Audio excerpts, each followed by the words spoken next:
तो कल तक हम लोगों ने जो है ये पढ़ा कि भाई ये मैकलीन यूरेस साइकिल शॉर्ट में पढ़ी कि गट में कैल्शियम अंदर आता है, फीकल एक्सक्रीशन होता है, एब्जॉर्प्शन होता है। कैल्शियम बोन में, ब्लड में पढ़ा, फिर कैल्शियम को किडनी में पढ़ा। अब आज हम लोग जो है कैल्शियम बोन में क्या करता है, बोन में डिपॉजिट कैसे होता है, ये तो हम लोगों ने पढ़ लिया था।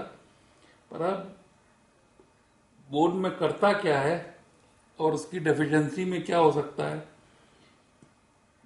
इसको हम लोग आज पढ़ेंगे।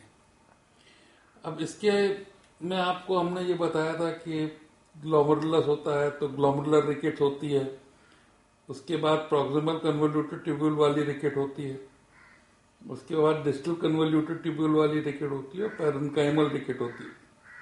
प्रॉक्सिमल ट्यूबुलर रिकेट्स में हमने आपको पढ़ाया था कि फॉस्फेट, ग्लूकोज और अमाइनो एसिड्स, ये तीन चीजें जब सिक्रीट होती हैं तो इसको हम लोग प्रॉक्सिमल फैंकोनी सिंड्रोम कहते हैं, फैंकोनी सिंड्रोम। अगर ये डिस्टल ट्यूबुलर रिकेट्स के साथ कंबाइन हो जाए, जिसमें कि H आयन बढ़ता है, सोडियम, पोटेशियम, कैल्शियम लॉस होता है और वाटर लॉस होता है। अगर ये फीचर्स कंबाइन हो जाए तो ये डिस्टल ट्यूबुलर इन्वॉल्वमेंट के फीचर्स हैं, DTH के फीचर्स हैं। और जब DTH इसके साथ कंबाइन हो जाता है तो हम लोग इसको डेब्रे डी टोनी फैंकोनी सिंड्रोम कहते हैं।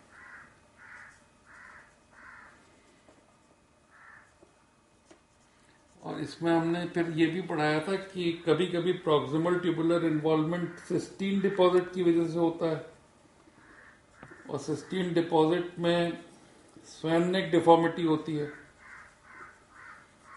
और जो दोनों का इन्वॉल्वमेंट है प्रॉक्सिमल एंड डिस्टल का, वो ग्लाइसिन, सुपर ग्लाइसिन सिंड्रोम में होता है, ग्लाइसिन डिपॉजिट से होता है।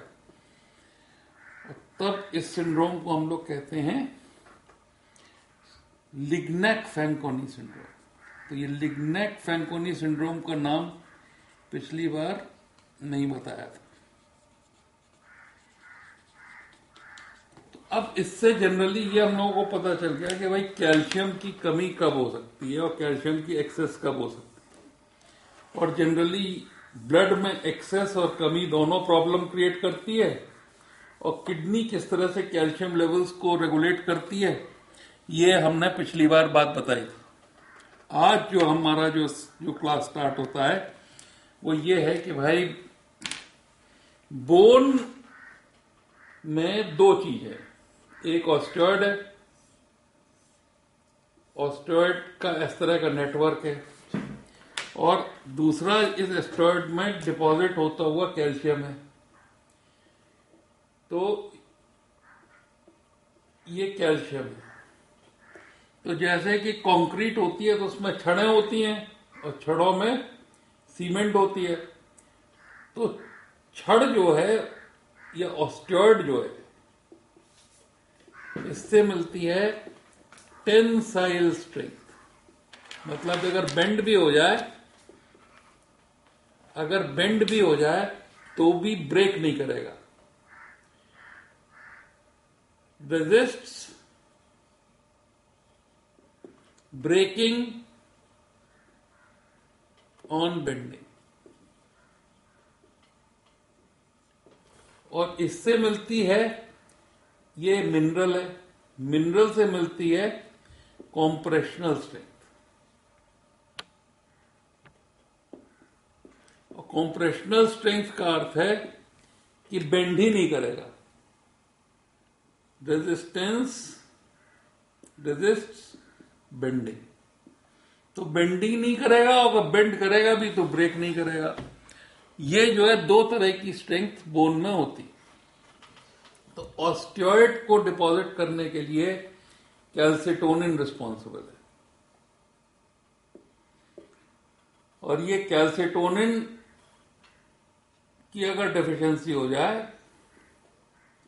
तो इसकी वजह से ऑस्टियोइड का प्रॉपर डिपोजिशन नहीं हो पाता और जो बोन की डिजीज होती है उसको हम लोग कहते हैं पेजेट्स डिजीज।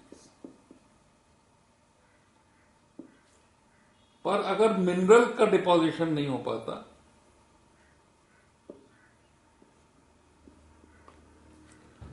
तो अगर ग्रोइंग चाइल्ड है, दैट मीन्स ग्रोथ प्लेट अभी फ्यूज नहीं हुई है, तो it produces a disease which is called as rickets. तो मिनरल की कमी की वजह से बेंडिंग होने लगती है बोन्स की। और अगर एडल्ट है, जब ग्रोथ प्लेट फ्यूज कर गई तो उसको हम लोग कहते हैं ऑस्टियोमलेशिया। और जब मिनरल और ऑस्टियोइड दोनों की डेफिशिएंसी होती है, मिनरल प्लस ऑस्टियोइड, उसको हम लोग कहते हैं ऑस्टियोपोरोसिस। और ऑस्टियोपोरोसिस के दो मेन कारण हैं, एक पोस्ट मीनोपॉजल और एक सेनाइल, ये बुढ़ापे की वजह से। तो इतनी सी बात समझ लेने के बाद let us start picking upon rickets, then osteomalacia, and finally the third name which is osteoporosis, and try to summarize कि कैसे इनके फीचर्स हम लोगों को याद रहें, जिससे कि जब ये हमको पेशेंट्स में दिखें तो हम इनको पहचान लें। तो रिकेट्स में सबसे पहले तो आप सर बनाएंगे उसका। इस सर में ये कहेंगे कि भाई फॉन्टेनेली, जो एंटीरियर पोस्टीरियर फॉन्टेनेल है, ये पैल्पेबल हो सकता है बहुत दिनों तक। नॉर्मली 18 महीने पे क्लोज हो जाना चाहिए, पर पैल्पेबल है। सूचर्स क्लोज नहीं हो पाते मिनरलाइजेशन की वजह से,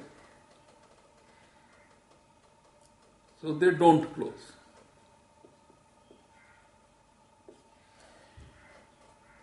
तीसरी बात, हेड की साइज बढ़ जाती है।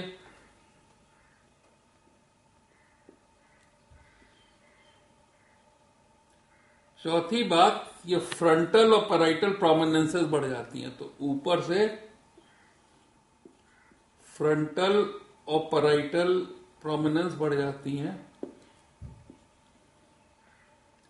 तो अगर ऊपर से सर को देखो तो it looks like this, it looks like a quadrilateral. इसको हम लोग कहते हैं कैपोट क्वाड्रेटर। अब इसके बाद स्पाइन में आ गए भाई, तो स्पाइन में स्कोलियोसिस हो जाती है। इसके बाद चेस्ट में आ गए, तो चेस्ट में पिजन शेप्ड चेस्ट हो जाती है। पिजन शेप्ड, इसका मतलब जो स्टर्नम है, आगे का स्टर्नम जो है वो प्रोमिनेंट हो जाता है।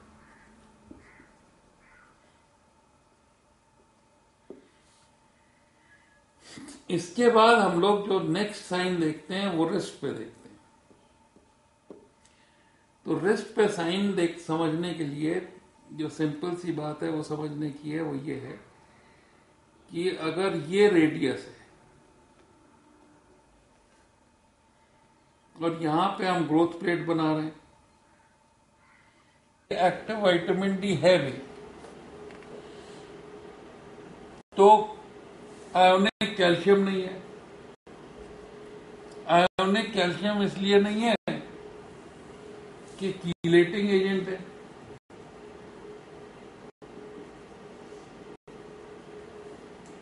या